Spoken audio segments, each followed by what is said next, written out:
Welcome to our channel. Today we how to connect GitHub with Heroku, beginner guide step by step clearly. To get started, navigate to your GitHub repository where your project is stored. Make sure your project is ready for deployment. Next, sign in to your Heroku account or create one if you haven't already. Once logged in, click on New in the upper right corner to create a new app. Choose a unique name for your Heroku app and select your region. After naming your app, click the Create App button. Now, go to the Deploy tab on your newly created Heroku app page. In the Deployment Methods section, select GitHub. You will be prompted to connect your GitHub account.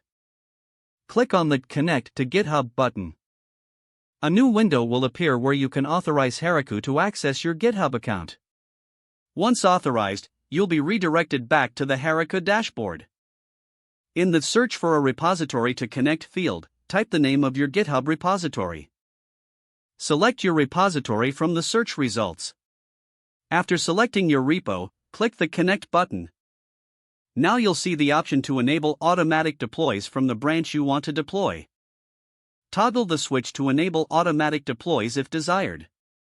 To deploy your app manually, scroll down to the Manual. Select the branch you want to deploy, typically main or master.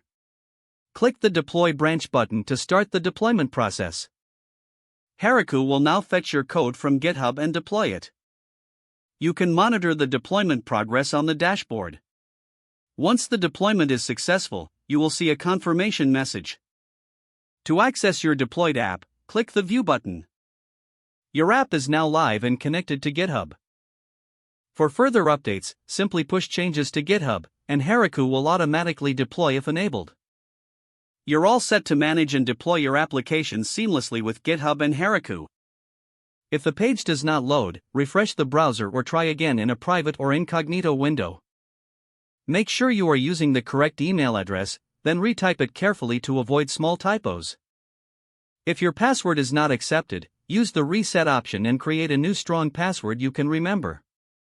Don't forget to like this video and subscribe to our channel for more step-by-step tech guides.